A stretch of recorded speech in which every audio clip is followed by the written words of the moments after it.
بسم اللہ الرحمن الرحیم قسم محمد اللہم صلی علی محمد وآلہ الطیبین الطاہرین المعصومین الذین قال اللہ انما یرید اللہ لیذہب عنکم الرجس اہل البیت ویطہرکم تطہیرا.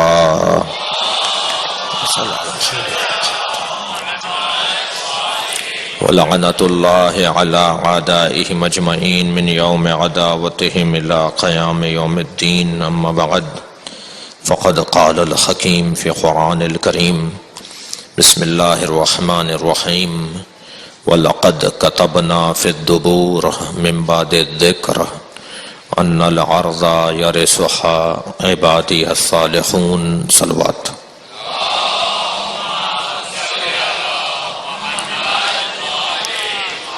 کچھ آگے آ سکیں تو بڑی عنایت ہوگی. ایک صلوات بھیجتے ہوئے تھوڑا تھوڑا سا آگے آئیے.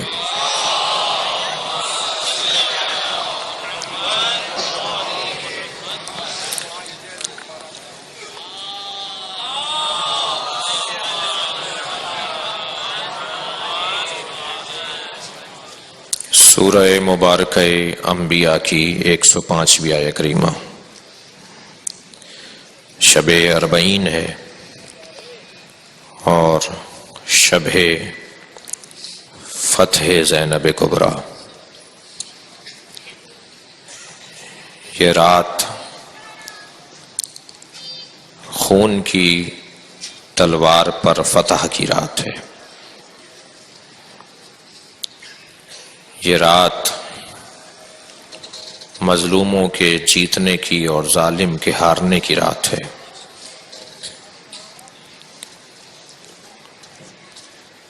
یہ جناب زینب کے شام سے فتح مند لوٹنے کی رات ہے. اللہ نے یہ بہت پہلے وعدہ کیا تھا. مستقبل آئندہ نیک اور صالح بندوں کا ہے.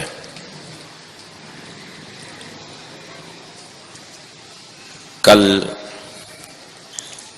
ان لوگوں کے ہاتھ میں ہے، یوں تو آج بھی کل ان لوگوں کے ہاتھ میں ہے کہ جو اللہ کے نیک اور صالح بندے ہیں. وَلَقَدْ كَتَبْنَا فِي الزُّبُورِ مِنْ بَعْدِ الذِّكْرِ. بتحقیق ہم نے زبور میں تورات کے علاوہ لکھ دیا. اور یہ اب سورہ انبیاء قرآن ہے. ہم نے قرآن میں لکھ دیا، تورات میں لکھ دیا، زبور میں لکھ دیا. تین دستاویز ہم نے تیار کر دیں. ہم لکھ کر بات کر رہے ہیں، ہم تحریریں چھوڑ رہے ہیں. وَلَقَدْ كَتَبْنَا فِي الزُّبُورِ من بعد ذکر تورات کے علاوہ زبور اور قرآن میں ہم نے لکھ دیا کہ ان الارض یرثها عبادی الصالحون. بتحقیق اس زمین کی وراثت اللہ کے نیک اور صالح بندوں کے ہاتھ میں ہے.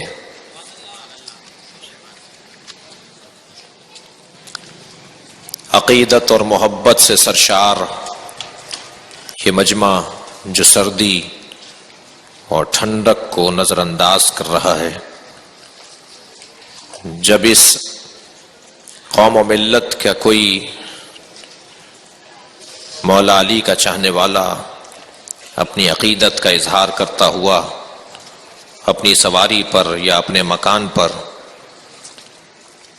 ایک جملہ لکھتا ہے علی وارث، تو مقابلے میں اللہ وارث لکھا جاتا ہے. مجھے ان سے غرض نہیں ہے کہ ان کے پاس اپنی دانست میں علی کے مقابلے میں لانے کے لیے کوئی اور ہے بھی نہیں ہے. اور آواز یہ آتی ہے کہ یہ شرک اور کفر ہے. مجھے بعض اوقات تعجب ہوتا ہے ان لوگوں پر جو نہ شرک کی حدود کو جانتے ہیں اور نہ توحید کی باریک وادیوں سے آشنا ہے، اور لا اصل لہا ولا فرع لہا، نہ جن کی کوئی اصل ہے نہ جن کی کوئی فرع ہے، نہ جن کا کوئی ماضی ہے نہ جن کا کوئی مستقبل ہے۔ وہ لوگ نہج البلاغہ رکھنے والوں کو توحید سکھا رہے ہوتے ہیں، وہ لوگ صحیفہ سجادیہ پڑھنے والوں کو اللہ کی وحدانیت سکھا رہے ہوتے ہیں۔ کہتے ہیں صاحب یہ جملہ میرا موضوع یہ نہیں تھا، لیکن کیونکہ آیت میں لفظ استعمال ہوا ہے لہٰذا میں ابتدا میں ایک جملہ کہتا ہوا آگے بڑھنا چاہ رہا ہوں کہ یہ جملہ علی وارث محبت میں لکھتے ہیں لوگ۔ انسان کو محبت کا اظہار جسے مودت کہتے ہیں وہ کرنے کی اجازت ہے، مگر مستند ہونا چاہیے۔ کوئی کام بھی ہمارا بغیر سند کے نہیں ہونا چاہیے، اس لیے کہ ہم ذخیرہ علمی رکھتے ہیں۔ تو عزیزو، ہم سے پوچھا جائے کہ اگر کوئی یہ محبت کا اظہار کر رہا ہے تو کیسے کر رہا ہے؟ تم نے قرآن کو پڑھا ہے، سمجھا نہیں ہے۔ بہت سارے لوگ قرآن پڑھتے ہیں مگر سمجھتے نہیں ہیں، اور یہ قرآن ہی کے ساتھ نہیں ہو رہا، نبی کے ساتھ بھی یہ رہا۔ ہمیں کسی الجھن میں پڑھنے کی ضرورت نہیں ہے کہ کون کیا ہے۔ قرآن مجید کہہ رہا ہے تراہم ینظرون الیک وہم لا یبصرون، اے میرے حبیب تم نے دیکھا ان لوگوں کو کہ یہ تمہیں دیکھتے ہیں مگر پہچانتے نہیں ہیں۔ تو بہت سارے لوگ ہوتے ہیں جو دیکھ رہے ہوتے ہیں اور پہچان نہیں رہے ہوتے، بہت سارے لوگوں کی آنکھیں کھلی ہوتی ہیں مگر وہ دیکھ نہیں رہے ہوتے۔ توجہ چاہوں گا، ایک مجلس کے اندر ایک صاحب، ایک اجتماع میں ایک صاحب ہمیں گھور کے دیکھ رہے تھے، ہم نے کہا صاحب ان سے زیادہ تو کوئی سمجھنے والا ہی نہیں ہے، سب سے زیادہ توجہ انہی کی ہے۔ تھوڑی دیر میں برابر والے کی کوہنی لگی تو وہ گر پڑے، بعد میں پوچھا، کہنے لگے یہ آنکھیں کھول کے سو جاتے ہیں۔ تو بہت سارے لوگ دیکھ رہے ہوتے ہیں مگر سمجھ نہیں رہے ہوتے۔ یہ آج کا قصہ نہیں ہے، قرآن پرانا قصہ دہرا رہا ہے۔ تراہم ینظرون الیک وہم لا یبصرون، اے میرے حبیب تمہیں دیکھتے ہیں مگر پہچانتے نہیں ہیں۔ قرآن مجید کو پڑھتے ہیں، قرآن مجید کے اندر واضح یہ آیت ہے جسے میں نے اپنی عنوان قرار دیا، وَلَقَدْ كَتَبْنَا فِي الزُّبُورِ مِن بَعْدِ الذِّكْرِ أَنَّ الْأَرْضَ يَرِثُهَا، اس زمین کی وراثت نیک اور صالح بندوں کے ہاتھ میں ہے۔ یا نام آپ بتا دیجئے یا نام ہم بتا دیتے ہیں۔ وہ جسے نیک اور صالح بندہ مسلم کہا جائے اسے محمد اور علی کہا جاتا ہے۔ سب سے پہلا عنوان سرکار دو جہاں کی ذات ہے۔ اس زمین کی وراثت، اس زمین پر اختیار نیک اور صالح بندوں کے ہاتھ میں ہے۔ مستقبل دینداروں کا ہے، مستقبل نیک لوگوں کا ہے، آئندہ دین اور تدین رکھنے والوں کا ہے۔ ان لوگوں کا کوئی مستقبل نہیں ہے جو دین کے مخالف ہیں۔ میں نہیں کہہ رہا بھائی، قرآن کہہ رہا ہے یرثھا عبادی الصالحون، اس زمین کے اوپر اختیار انہیں دیا جائے گا جو عباد بھی ہوں گے صالح بھی ہوں گے، جو بندے بھی ہوں گے اور صالح بھی ہوں گے۔ صرف عبادت کرنے والے نہیں ہوں گے بلکہ صالح بھی ہوں گے، انہیں اس زمین کا اختیار دیا جائے گا۔ عزیزو، آج ٹارگٹ کلنگ کا شکار ہونے والی ملت، بم دھماکوں کا شکار ہونے والی ملت، نقصانات اٹھانے والی قوم کسی طرح کی کوئی پریشانی کا سامنا نہ کرے، اس لیے کہ مستقبل ان کا ہے، اور مستقبل ان کا اس لیے ہے کہ امام مہدی ان کے ہیں۔ آئندہ صلوات بھیجے محمد و آل محمد پر۔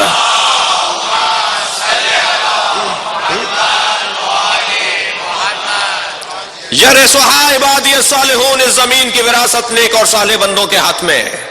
یہ پروردگار عالم کا وعدہ ہے۔ جملہ آپ کی محترم سماعتوں کے حوالے کر رہا ہوں۔ عزیزان گرامی، ہم امام مہدی کے منتظر ہیں یا وعدہ پروردگار کے منتظر ہیں؟ وعدہ پروردگار یہ ہے کہ حضرت مہدی اور صالح بندے، نیک بندے زمین پر اختیارات حاصل کریں گے۔ اور یہ ذہن میں میرے بچوں اور جوانوں کے رہے کہ ہمیشہ ایسا ہی ہوا ہے۔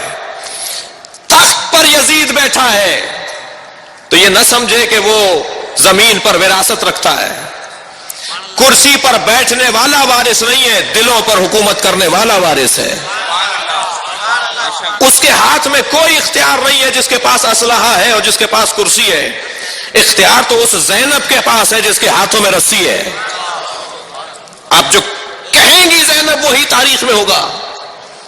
کچھ لوگ وہ ہوتے ہیں کہ جو تاریخ کے پیچھے چلتے ہیں، کچھ وہ ہیں جن کے پیچھے تاریخ چلتی ہے، کچھ وہ لوگ ہیں جو تاریخ ساز ہیں، کچھ وہ لوگ ہیں جو تاریخ زدہ ہیں. توجہ چاہوں گا.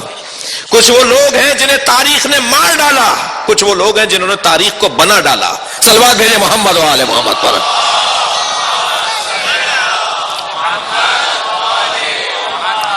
وقتی طور پر پریشانیوں کا سامنا کرنے والے لوگ، عارضی طور پر مشکلات کا سامنا کرنے والے لوگ یہ نہ سمجھیں کہ ان کا مستقبل نہیں ہے. انہیں بس یہ اطمینان حاصل کرنا ضروری ہے کہ وہ نیک اور صالح ہیں، وہ بندہ پروردگار ہیں، وہ اللہ کی خاطر زندگی گزار رہے ہیں یا نہیں. اگر ان کی زندگیاں اللہ کی خاطر گزر رہی ہیں تو پھر مستقبل انہی کا ہے، آئندہ انہی کا ہے. اور میرے محترم جوانوں، میرے بھائیوں، اتنی توجہ ضرور رہے کہ کوئی کام کرنے سے پہلے سوچ لیا جائے یہ کام ٹھیک ہے یا نہیں ہے. اور جب کام طے ہو جائے کہ یہ ٹھیک ہے تو پھر اس کے بدلے میں اور اس کے نتیجے میں چاہے کتنی مصیبتوں کا سامنا ہو، پھر یہ نہیں کہا جائے گا کہ یہ مصیبتیں کیوں آ رہی ہیں. جو تم نے کیا ہے تو مصیبت آنا تھی. دشمن ڈھونڈنا اور ہے، دشمن بنانا اور ہے. موسیٰ اللہ کی بارگاہ میں سوال کر رہے ہیں، یا اللہ بتا میں کس سے تیری خاطر جا کے لڑوں؟ فرمائے اذهب الى فرعون انه طغى، جاؤ فرعون سے جا کے لڑو، اس لیے کہ یہ طاغی ہو گیا ہے، یہ طغیان کر رہا ہے. تاریخ ساز لوگ آج نہیں دیکھتے، کل دیکھتے ہیں. جن کے ہاتھوں میں رسی تھی، جنہیں اسیر بنایا گیا، وہ آج جیتے ہوئے ہیں. آج بھی ان کا ہے، آئندہ بھی ان کا ہے، اب تاریخ ان کی ہے. بعض اوقات ایک لمحے کا فیصلہ ہوتا ہے جو پوری تاریخ پر فیصلہ غالب آ جاتا ہے. انسان کو اس وقت کو محسوس کرنا چاہیے کہ مجھے اس وقت کرنا کیا ہے. ایک لمحے کا فیصلہ تو ہے، ہم بیعت نہیں کریں گے. ایک لمحے کا تو جملہ ہے کہ ہم بیعت نہیں کریں گے. مثلی لا یبایع مثلا، مجھ جیسا یزید جیسے کی بیعت نہیں کرے گا. کتنی دیر لگا اس جملے کو کہنے میں؟ ایک لمحہ، ایک وقت، ایک لان، ایک لمحہ. ایک لمحے کے اندر فیصلہ کرنے والا پھر لمحات پر حاکم ہو جاتا ہے، پھر تاریخ پر حاکم ہو جاتا ہے. یہ فیصلہ حسین ابن علی کا ہے. ان الارض یرثها عبادی الصالحون. میرے محترم سننے والوں، شب اربعین ہے، جناب زینب کی رات ہے، سید سجاد کے جیتنے کی رات ہے، حسین کے نظریے کی فتح کی رات ہے. جس شہر میں اسیر لائے گئے تھے اس شہر سے فاتح لوٹنے کی رات ہے. وقت گزار دو، مشکلات کا سامنا کرتے ہوئے مطمئن قلب کے ساتھ اس وقت کو گزار دو، مستقبل تمہارا ہے. الحمدللہ آج اسلام آباد کا جلوس گزشتہ 10 سالوں کا ریکارڈ توڑا ہے اس نے مجمع کے حوالے سے. اسلام آباد میں 19 کو جلوس ہوتا ہے، راول پنڈی میں 20 کو جلوس ہوتا ہے. آج جو راول پنڈی اسلام آباد کا جلوس تھا 10 سالہ ریکارڈ ٹوٹا ہے جتنا مجمع آج اسلام آباد میں تھا. اور انشاءاللہ کل کے جلوس میں بھی تاریخ رقم ہوگی کراچی کی، اور ہر شخص امام حسین کے اس 40 کے جلوس میں شریک ہوگا. ہمارا دشمن بے وقوف ہے، اور اگر میں یہ جملہ کہہ دوں یہ اس قابل بھی نہیں ہے کہ ہم اسے اپنا دشمن مانیں، اس لیے کہ عزاداروں سے دشمنی کرنے کے لیے بھی کردار چاہیے، صلاحیت چاہیے، اہلیت چاہیے. ایک جنگ میں مولا کائنات کے سامنے ایک شخص آ گیا، جیسے ہی علی کی تلوار بلند ہوئی وہ لباس سے عاری ہونے لگا. توجہ کر رہے ہیں آپ بات؟ میرے مولا نے منہ موڑ لیا. حضرت نے فرمایا یہ تو اس قابل بھی نہیں ہے کہ علی اس پہ تلوار چلائے. عزاداروں کی مخالفت اور عزاداروں سے دشمنی کرنے کے لیے اہلیت ضروری ہے. ہمارا دشمن نہیں ہے یہ جو عزاداری کو روکنا چاہتا ہے، یہ جو عزاداری کو اپنی گمان اور دانش کے اندر متاثر کرنا چاہتا ہے. الحمدللہ پاکستان کے اندر ہمارا کوئی دشمن نہیں ہے. پاکستان میں سنی شیعہ کا کوئی مسئلہ بھی نہیں ہے. سنی شیعوں میں اختلاف ہے مگر دشمنی نہیں ہے. اختلاف اور ہوتا ہے، دشمنی اور ہوتی ہے. بھائی بھائی میں اختلاف ہوتا ہے مگر دشمنی نہیں ہوتی. پاکستان کے اندر سنی شیعوں میں شدید اختلاف ہے، علمی اختلاف ہے، نظریاتی اختلاف ہے، کلامی اختلاف ہے، مگر دشمنی نہیں ہے. ایک مخصوص ٹولہ ہے جو سیاسی ٹولہ ہے، جنہیں سنی بھی سنی ماننے کو تیار نہیں ہے، جو کسی بھی مذہبی فورم پر بیٹھنے کے لیے بٹھانے کے لیے لوگ تیار نہیں ہیں. انہیں 27 جماعتیں ہیں اسلام ملی یکجہتی کونسل میں، 2 شیعہ جماعتیں ہیں، 25 سنی جماعتیں ہیں. مگر ان سنی جماعتوں میں یہ جماعت نہیں ہے. اس کے ایک ابتدائی اجلاسوں میں شرکت کا موقع ملا. میں نے قاضی حسین احمد مرحوم سے کہا کہ فلاں کو نہیں بلایا آپ نے. کہنے لگے آپ نہیں چاہتے کہ اجلاس مکمل ہو جائے؟ نہیں بٹھایا جاتا اس لیے کہ فسادی لوگ ہیں. پروردگار عالم بھی فسادیوں کے مستقبل کو تاریک دیکھ رہا ہے. مصلح لوگ ہیں، صالح لوگ ہیں، عباد الہی ہیں جن کا مستقبل اچھا ہے. عزیزان گرامی، میرے محترم سننے والے جوانوں میں توجہ چاہوں گا. ہمیں کام کرنے سے پہلے سوچنا ہوگا کہ ہم ٹھیک کر رہے ہیں یا نہیں کر رہے. طے کریں یہ عزاداری ٹھیک ہے یا نہیں ہے. اگر یہ عزاداری ٹھیک ہے اور یہ صحیح ہے اور حق ہے اور یہ ہم پر فریضہ ہے اور ہم پر ذمہ داری ہے اور اللہ کی جانب سے ہمارا انتخاب ہے، تو پھر ہم اپنی جان دینے کو تیار ہیں، نظریہ دینے کو تیار نہیں ہیں.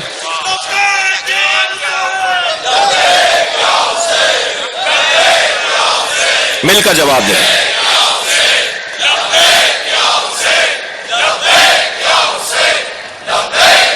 صلوات بھیجے محمد و آل محمد پر.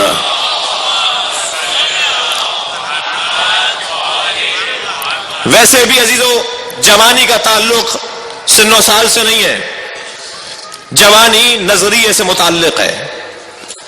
نظریہ جوان ہے تو 100 سال کا بوڑھا بھی جوان ہے، اور نظریے میں دم نہیں ہے تو 18 سال کا جوان بھی بوڑھا ہے. اصل دم اور طاقت نظریے میں ہے. اور یہ ساری قوم پوری دنیا کے اندر لاکھوں کی تعداد میں، آج چہلم امام حسین کربلا میں ہوا ہے، لاکھوں کی تعداد میں امام حسین کے گنبد پہ لہراتا ہوا سرخ پرچم دیکھنے والے یہ سوچ رہے تھے کہ ہم نے حسین کی قبر کو دیکھ لیا. یہ پوری دنیا کے اندر موجود عزادار یہ ایک ذمہ داری رکھتے ہیں. اس سے زیادہ بڑا جہاد آج کے دور میں نہیں ہے جسے عزاداری امام حسین کہا جاتا ہے. کیوں؟ اس لیے کہ جہاں ظالم سے نفرت پائی جاتی ہو اور مظلوم سے پیار پایا جاتا ہو، وہ زندہ قوم ہونے کی علامت ہے. اور جہاں ظالم سے محبت ہو اور مظلوم کے جلوس کو اور مظلوم کی عزاداری کو کہا جائے کہ یہ اس سے فلاں کام ہوتا ہے، اس سے فلاں نقصان ہوتا ہے، اس سے یہ ہوتا ہے. کل کی مجلس میں بھی بعض چیزیں مجھے عرض کرنی ہیں. عزیزان گرامی، ذرا محسوس کیجئے گا، مطمئن رہیے. اور جوانی ہمارے نظریے میں پائی جاتی ہے.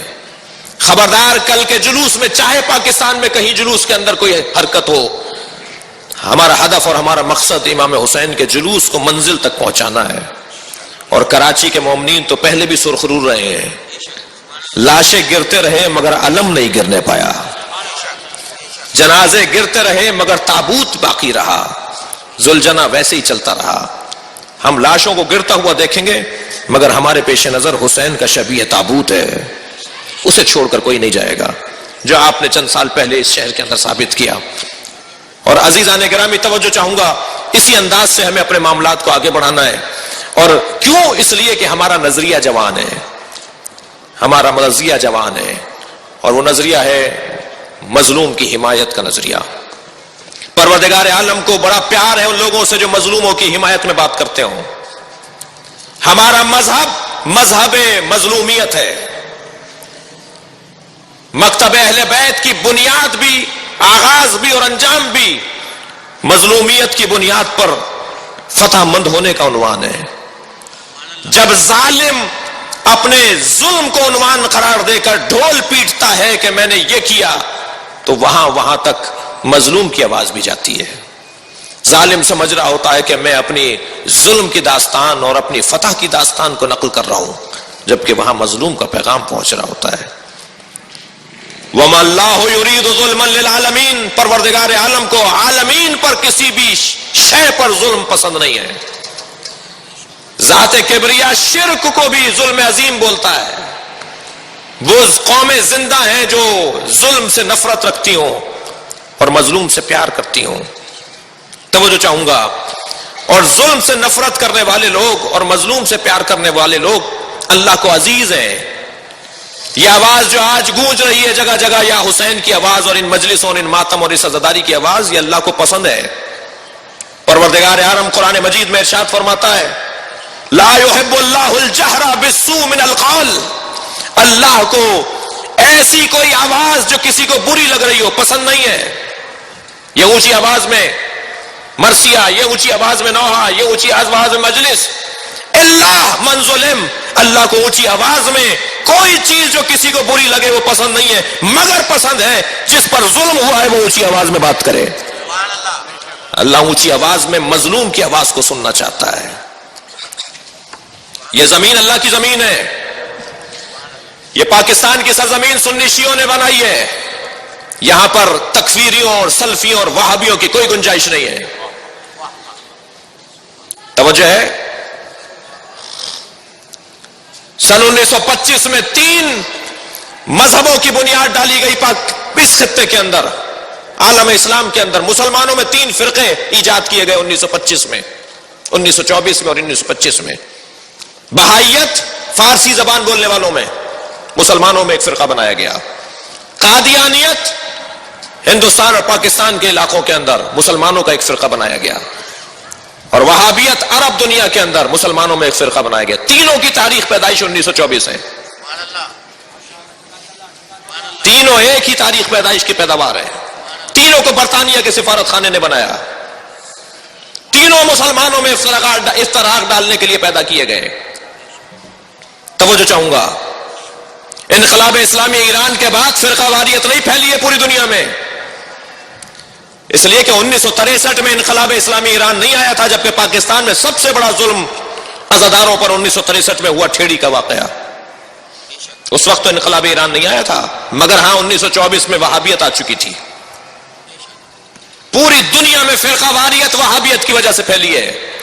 میرا ایک قصور ہے، اور وہ قصور یہ ہے کہ میں نے جیسے صہیونی یہودیوں کو عام یہودیوں سے علیحدہ کیا، میں نے قدس کی ریلیاں نکال کر صہیونی یہودیوں کو علیحدہ کر دیا اور عام یہودیوں کو علیحدہ کر دیا. میں نے سے مراد آپ نے، قوم نے، ملت نے، مسلمانوں نے. ایسے ہی ہمیں سنیوں اور وہابیوں کو علیحدہ کرنا تھا. سنی اور ہے اور وہابی اور ہے. گھبرا کر نہیں سنے میری بات کو. سنی اور ہے اور تکفیری اور ہے. ان کا کوئی اسلام سے اور دین سے اور قرآن سے اور توحید سے تعلق نہیں ہے. یہ رہزنوں اور ڈکیتوں کا مذہب، یہ سعودی عرب کے اوپر مدینہ اور مکے پر قابض ہونے والے لوگ، جنہوں نے خانہ کعبہ کو اور مدینہ النبی کو اپنے تسلط میں لیا ہوا ہے. تاریخ بتاتی ہے، آج بھی موجود ہیں. محسوس کریں عزیزوں میں کیا کہہ رہا ہوں. پوری دنیا میں فرقہ واریت ان کی وجہ سے ہے. اور افسوس کے ساتھ پاکستان میں کہنا پڑتا ہے، بعض اوقات پاکستان کے اداروں میں موجود لوگ، کالی بھیڑیں، سازشی لوگ، نوکر لوگ، تنخواہ پانے والے لوگ، کہیں اور سے غذا پانے والے لوگ ریاستی ظلم کرتے ہیں ان لوگوں کے ساتھ جو واقعی مسلمان ہیں. پاکستان کے سرکاری بعض اداروں میں مذہب کا کالم کیا مطلب رکھتا ہے.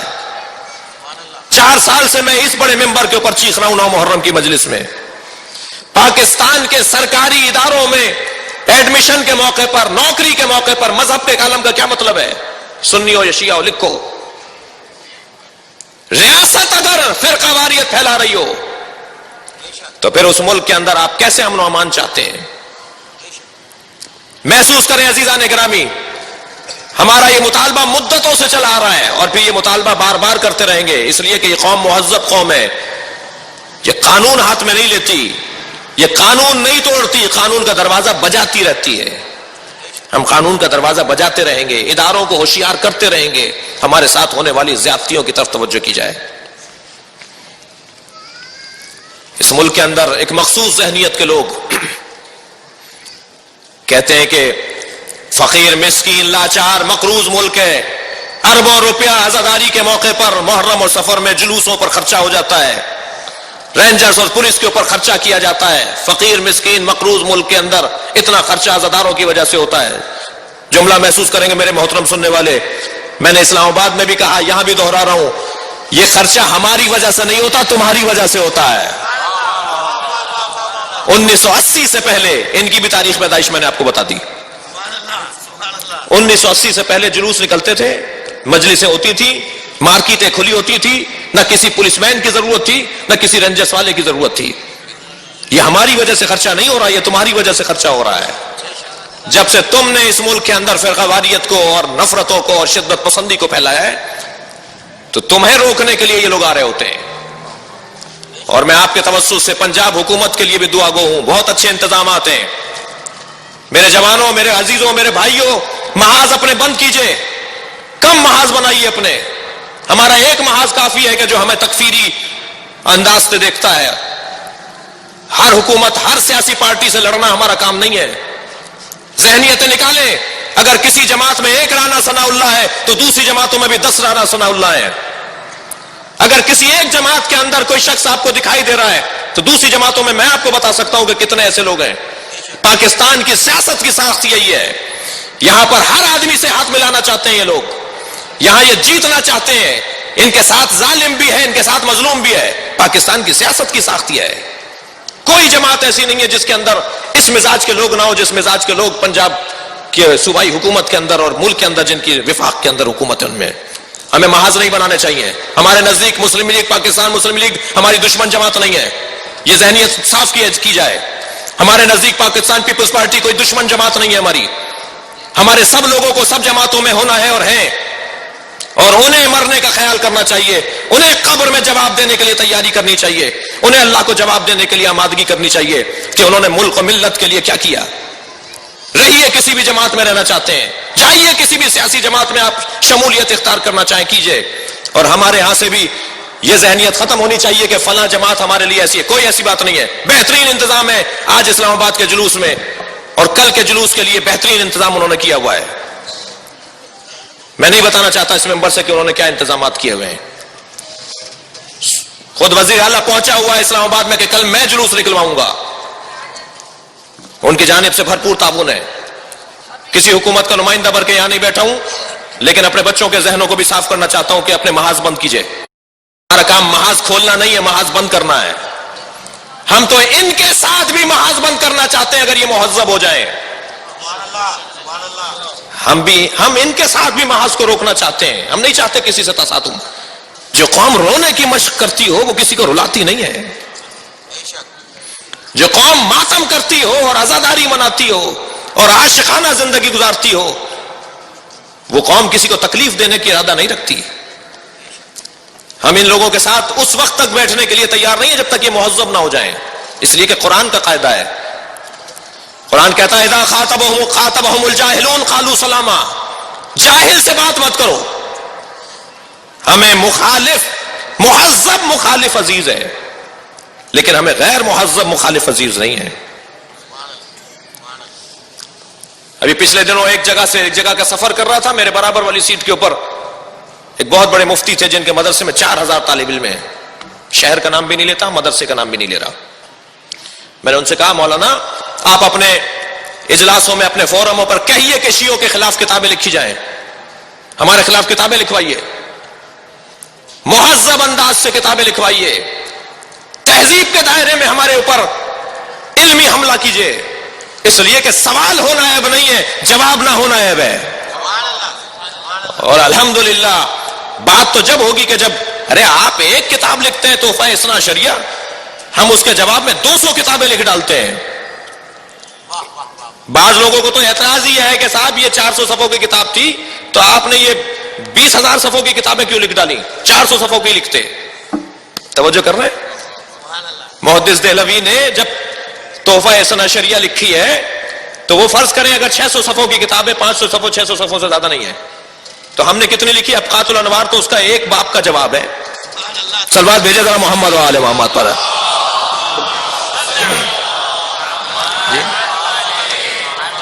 تو ایسا نہیں ہے. الحمدللہ ہمارے ہاں علمی اعتبار سے کوئی کمزوری نہیں پائی جاتی. ہر اعتبار سے بات کرنے کے لیے تیار ہیں، لیکن مہذب لوگوں کے ساتھ. عزیز ہیں ہمارے مہذب مخالف، ہمارے عزیز ہیں، ہمیں پیار ہونا چاہیے ان سے، ہمیں اچھے لگنے چاہیے وہ افراد. لہٰذا اس پاکستان کی سرزمین کے اوپر الحمدللہ پاکستان کے اندر عزادار ہوشیار ہیں، سمجھدار ہیں، معاملہ فہم ہیں. دوسری گزارش، کل چہلوں میں اپنے اخلاقیات کو میں بچوں سے بات کر رہا ہوں، بڑوں سے تو میں کوئی بات نہیں کر رہا، بالکل بھی ان کے ذہن میں کوئی بات نہیں آئے کہ میں ان کو کوئی سبق سنا رہا ہوں یا درس دے رہا ہوں. اپنے بچوں سے، جوانوں سے بات کر رہا ہوں. اپنے اخلاقیات کو بہتر کریں. ہماری قوم کے اندر اگر 25 جماعتیں، برداشت بڑھائیے، ایک دوسرے کو قبول کیجئے. جماعتوں کا ہونا عیب نہیں ہے، لڑنا عیب ہے. اور بنائیے جماعتیں. جو شعبہ کسی اور نے نہیں کھولا ہے وہ شعبہ کھولے. کسی کو شوق ہے کہ وہ مثال کے طور پر تعلیم پر کام کرے، بنائے اسکول. جب تک 1000 اسکول پاکستان میں آپ نہیں بنائیں گے، اپنا بورڈ نہیں بنا سکتے، آپ اپنا نصاب نہیں بنا سکتے، آپ اپنے نصاب کو منظور نہیں کروا سکتے. آپ بنائیے اسکول، تعلیم کے اندر کام کریں. ہماری جو سیاسی جماعتیں ہیں ان میں تصادم نہیں ہونا چاہیے. جماعتیں بننا کوئی عیب نہیں ہے. احترام کریں. نیچے کی سطح پر ہمارے یہاں کمزوری پائی جاتی ہے، اخلاقی کمزوریاں پائی جاتی ہیں. غیبت عام ہے، تہمت عام ہے، بدگمانیاں عام ہیں. اپنے علاوہ کسی اور کو بڑا ماننے کو تیار نہیں ہے. میری جماعت، میری جماعت، بت پرستی ہو گئی ہے. جماعتیں، ہماری جماعتیں بت ہو گئے ہیں. ان کو ختم کیجئے. احترام کیجئے، ایک دوسرے کا خیال کیجئے. مستقبل آپ کا ہے. عباد صالحین بننا ہے تاکہ مستقبل ہمارا ہو. نیک اور صالح بننا ہے تاکہ مستقبل ہمارا ہو. فلاں جماعت، فلاں جماعت، فلاں ملکی سطح کی جماعت ہے، فلاں گلی کوچوں کی، کیوں توہین کرتے ہیں ایک دوسرے کی؟ بھائی ہر شخص اپنی اپنی جگہ ذمہ داری ادا کر رہا ہے.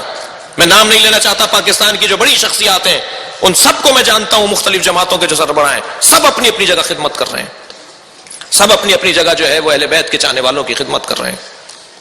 ان کے کارکنوں میں حوصلہ ہونا چاہیے، ہمت ہونی چاہیے، برداشت بڑھنی چاہیے. ایک دوسرے کو قبول کریں. نہ آپ یعنی زید اپنے آپ کو حقیقی وارث عزاداری کہہ سکتا ہے اور نہ ہی کسی کو خارج کر سکتا ہے. ہم سب خادم ہیں، ہم سب نوکر ہیں. ہم سب کو اہل بیت کو منہ دکھانا ہے. ہم سب کو اللہ کو جواب دینا ہے. لہذا برداشت کو بڑھائیں، احترام کریں، بزرگوں کا احترام کریں، اداروں کا احترام کریں، قربت اللہ کام کریں. اللہ کی کو جواب دینے کے لیے کام ہو. مستقبل ہمارا ہے، آج بھی ہمارا ہے. اس لیے کہ ہم مطمئن بیٹھے ہیں. ہم ہر مشکل سے مشکل گھڑی کے اندر بھی اپنے نظریے سے ہاتھ اٹھانے کے لیے تیار نہیں ہیں. اس لیے کہ ہم غلط نہیں کر رہے. اللہ نیک اور صالح بندوں کو آئندہ کی بشارت دے رہا ہے. کیا ہوا؟ گھیر کے مار دیا. لوگوں کو خوف اور ہراس میں مبتلا کیا، لوگوں کو لالچ میں مبتلا کیا.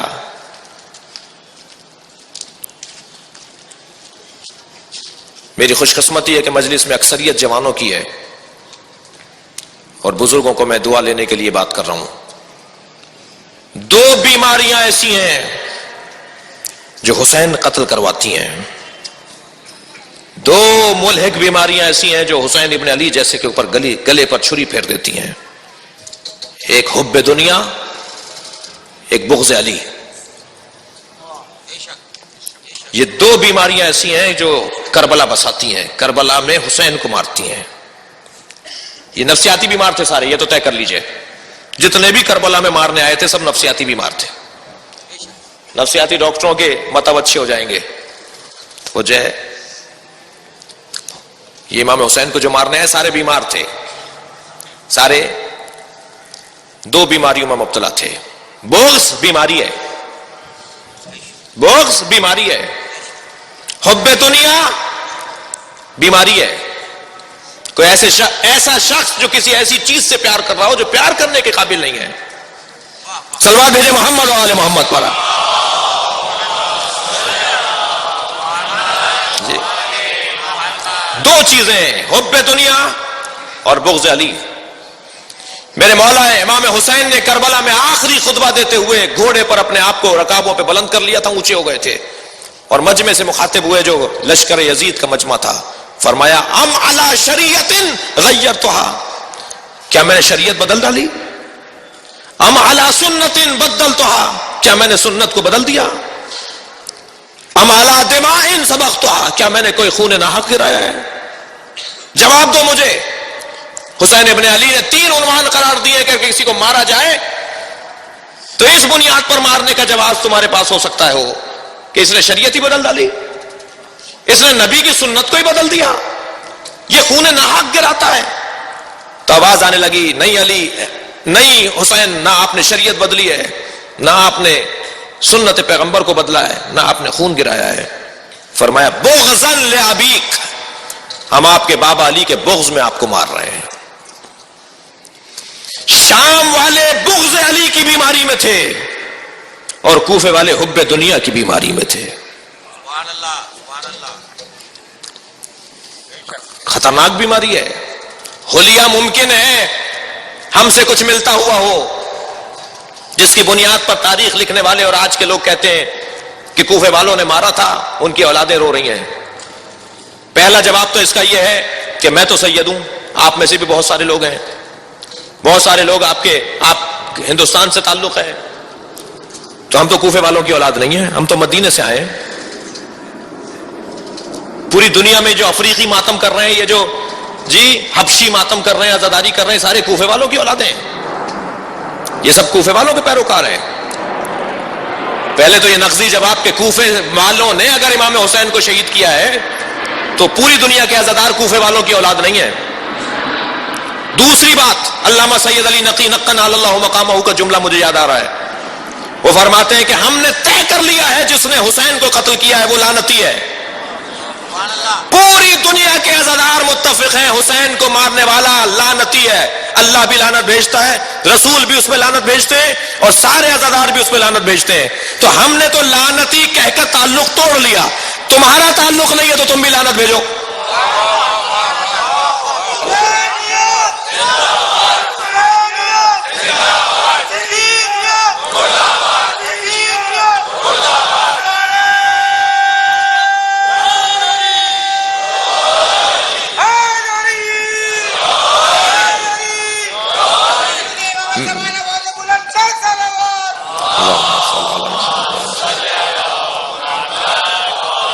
حب دنیا بڑا خطرناک مرض ہے.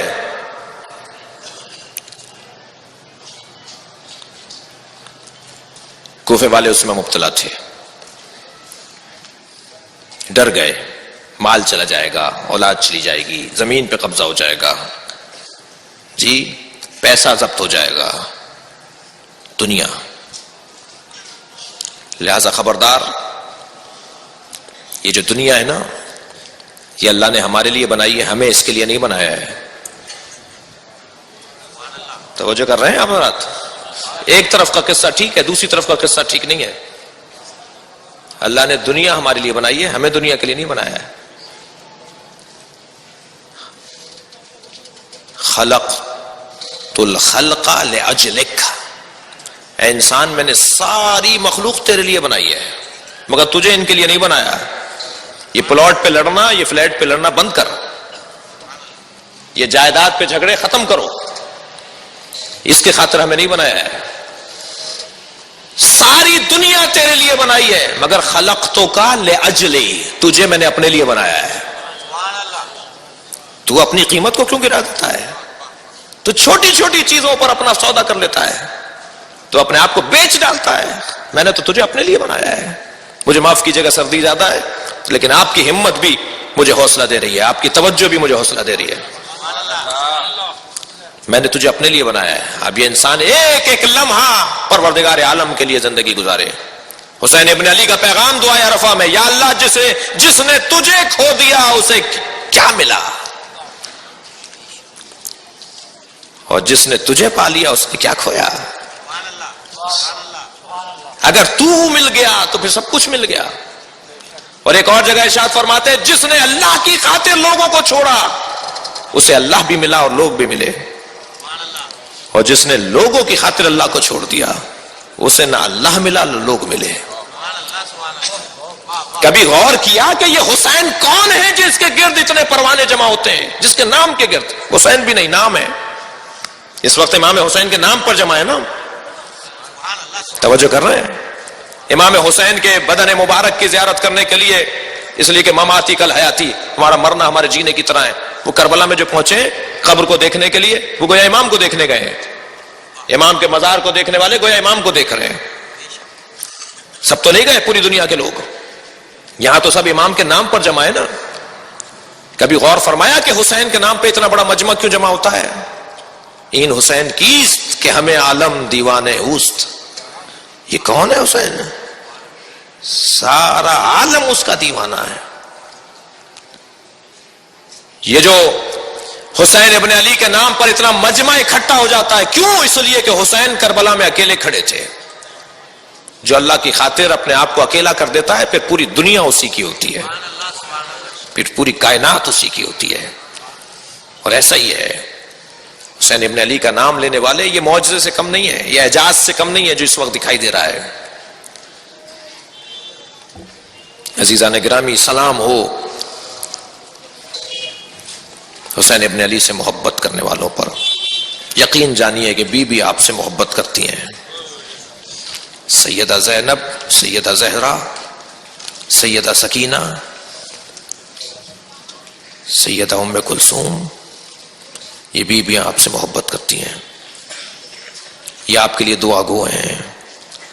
جب مجلس اعزاں میں رونے کی آوازیں بلند ہوتی تھیں، امام محمد باقر ہاتھوں کو بلند کر کے دعا کہتے تھے، یا اللہ یہ میرے جد پر رو رہے ہیں، یہ مظلوم کی حمایت میں رو رہے ہیں. سلام ہو شہدائے عزاداری پر جنہوں نے تاریخ میں عزاداری کی بقا کی خاطر اپنی جانوں کے نذرانے پیش کیے ہیں، مجلس کو زندہ رکھا ہے، علم کو بلند رکھا ہے، عزاخانوں کو آمادہ رکھا ہے، اور وہ مختلف دہشت گردیوں کا شکار ہو کر اس دنیا سے چلے گئے. سب کو جانا ہے. کیا اچھا نہیں ہے کہ کالے کپڑوں میں دم نکلے؟ کیا بہتر نہیں ہے علم اٹھائے ہوئے روح نکلے؟ کیا اچھا نہیں ہے کہ حسین حسین کہتے ہوئے ہماری جان ہمارے بدن سے علیحدہ ہو جائے؟ کون ہے جس نے آب حیات پیا ہوا ہے؟ کون ہے جسے ہمیشہ رہنا ہے؟ سب کو جانا ہے. مگر ذہن میں رہے میرے بچوں جوانوں کہ اگر کہیں سے پتھر آئے تو پتھر واپس نہیں پھینکنا، اس لیے کہ ہم پتھر کا جواب پتھر سے نہیں دیتے. وہ ہمارے بدن کو ماریں، ہم ان کے نظریے کو ماریں گے. پتھر کھا لیں اس لیے کہ حسین کا تابوت کاندھے پر ہے، پتھر کھا لیں اس لیے کہ عباس کا علم ہاتھوں پر ہے. اسے ایک منزل تک پہنچائیں. اور یقین جانیے کہ مستقبل مظلوم کا ہے، آئندہ مظلوم کا ہے. آج شب اربعین ہے. سلام ہو ان سروں پر جنہیں ایک مدت تک برہنہ رکھا گیا. سلام ہو اس بی بی پر جو کبھی اپنے بچوں پر نہیں روئی، اس لیے کہ اگر زینب روئیں تو رباب کے لیے کون سہارا بنے گا؟ اگر زینب روئیں تو ام لیلہ کے لیے کون سہارا بنے گا؟ بچوں کے سر برابر سے گزر جاتے تھے اور میری بیوی برداشت کر جاتی تھی. اس سینے میں ماں کا کلیجہ تھا. جب پہنچی ہیں نا مدینے اور اپنے گھر گئی ہیں، اون و محمد کی چیزوں پر نظر پڑی ہے، خالی مسندیں بچھی ہوئی دیکھی ہیں تو میری بیوی بلند آواز سے گریہ کرنے لگی. حضرت عبداللہ کے سوال پر جواب دیا، عبداللہ تمہارے بچوں نے سلام بھیجا ہے. عزادارو، شام سے رہائی کے کئی اسباب تاریخ نے لکھے ہیں. ان میں سے ایک سبب یہ بھی ہے کہ امام سجاد ترے زندان پر زنجیروں میں جکڑے بیٹھے ہیں. جنگل سے ایک شکاری ہرن کا شکار کر کے گزر رہا ہے. ہرن نے مڑ کر امام کو سلام کیا. امام نے شکاری کو آواز دے کر کہا، بھائی اسے چھوڑ دے. اس کے چھوٹے بچے ہیں، یہ دودھ پلا کر واپس آ جائے گی. یہ مجھ سے فریاد کر رہی ہے کہ میرے بچوں کو بھوک کا وقت ہے. رونے آئے ہیں عزادارو. یہ گفتگو تو امام سجاد کر رہے ہیں. زندان میں رباب جیسی ماں بھی تو ہے جس کا علی اصغر بھوکا مارا گیا. اجرکم اللہ. یہ شکاری کہتا ہے کہ آپ کون ہیں؟ ہاتھوں میں تو زنجیر ہے، پیروں میں تو بیڑیاں ہیں، آپ بات کر رہے ہیں کہ یہ ہرن بچوں کو دودھ پلا کر واپس آ جائے گی. امام نے کہا ہم پر اعتماد کر لو، اسے کچھ دیر کے لیے چھوڑ دو، یہ واپس آئے گی، ہم ضمانت لیتے ہیں.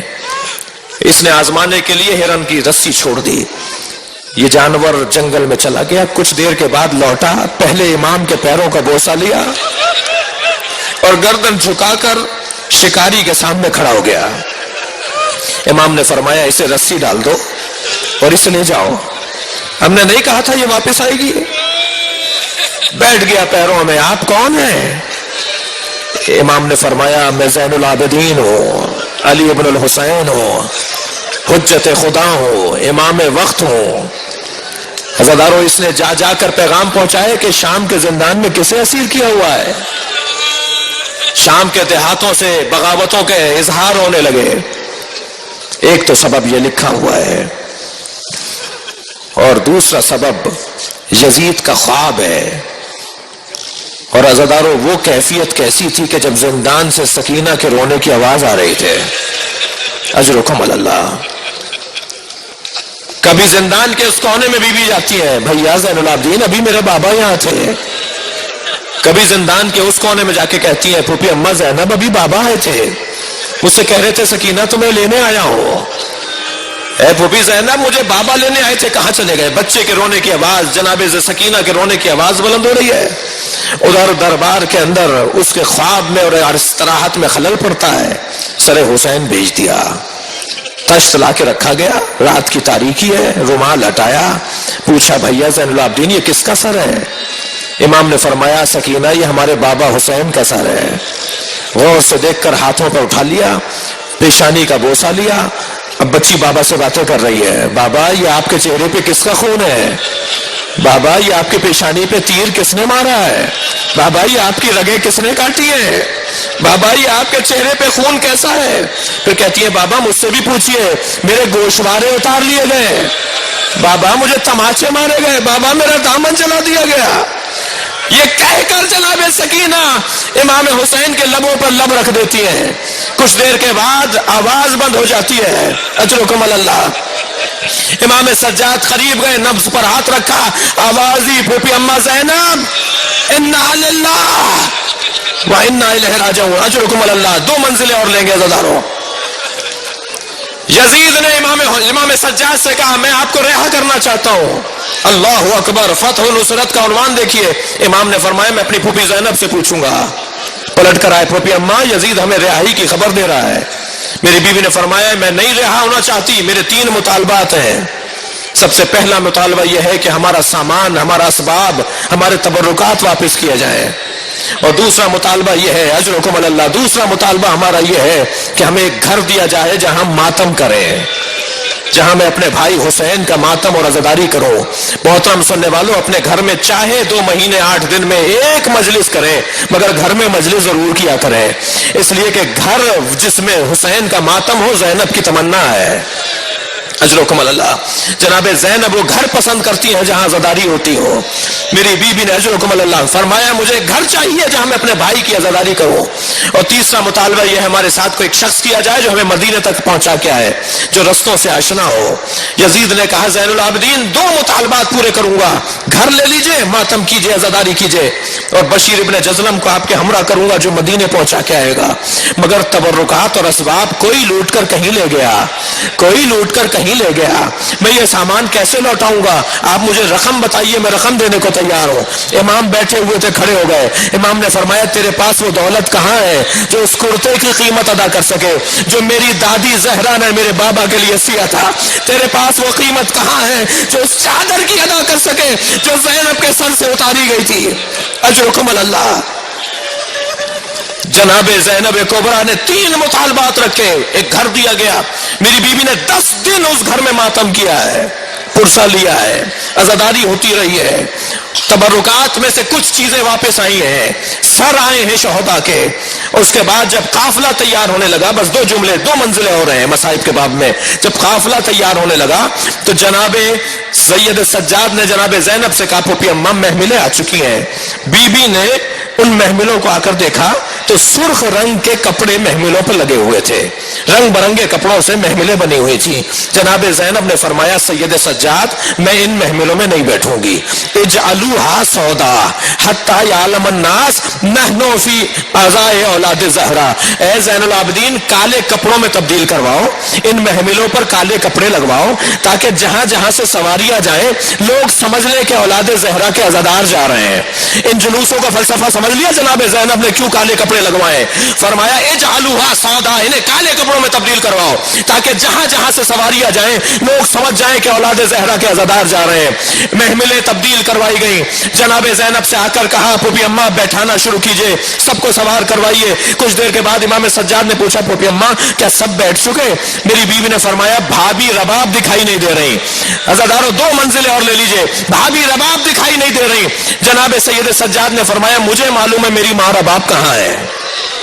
یہ کہہ کر جناب سید سجاد آگے بڑھے, بی بی زینب پیچھے چل رہی ہے. خرابہ شام میں قدم رکھا, زندان شام میں قدم رکھا, رونے آئے ہیں. مجلس خواتین بھی سن رہی ہے, مائیں بھی آواز سن رہی ہے. ایک مرتبہ کیا دیکھا, جیسے کوئی ماں اپنے بچے کو گلے سے لپٹائے ہو, ایسے جناب رباب نے قبر سکینہ کو گلے سے لگایا ہوا ہے. آواز دی بھابھی رباب اٹھیے قافلہ تیار ہے. آواز دی اے زینب میرا مدینے میں کون رہ گیا, میری بچی اکیلی ہے. عزاداروں جملہ محسوس کریں گے کتنا مشکل تھا زینب کبریٰ کے لیے جلتے ہوئے خیمے سے امام سجاد کو لانا. آگ کی لپیٹیں بی بی کو روک دیتی تھی. راوی کہتا ہے زینب آگے بڑھتی تھی, آگ کی لپیٹیں روک دیتی تھی.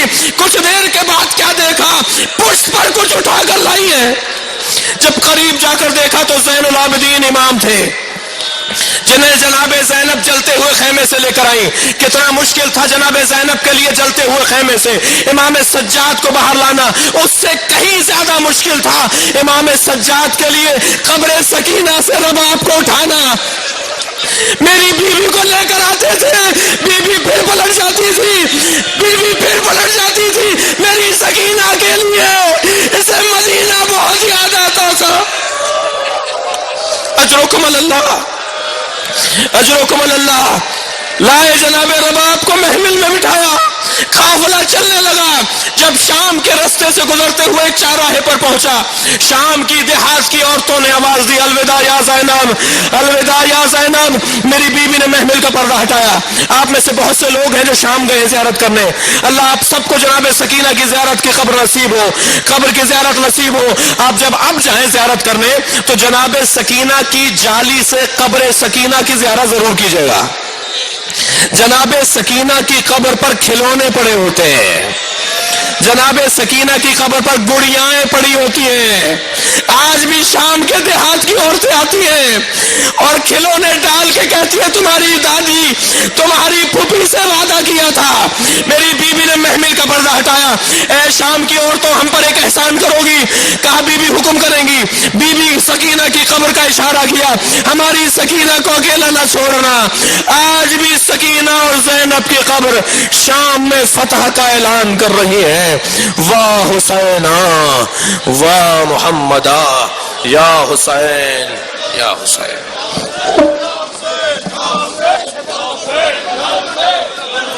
کربلا سے آتی ہے صدا, شام کا جنین سامرا, نجف مدینہ دشت بینوا ہے یہ زیر زیر کی صدا. رونے والو آل یاسین پہ رونے والو آل یاسین پہ رونے والو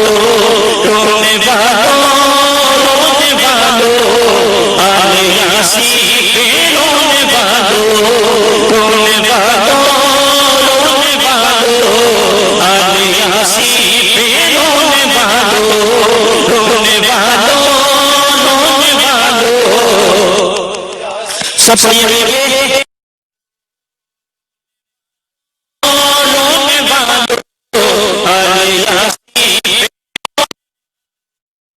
اگر آپ ہمارے لیٹسٹ ویڈیوز کے بارے میں جاننا چاہتے ہیں تو ہمارے چینل کو سبسکرائب کریں اور بیل آئیکن کو پریس کریں۔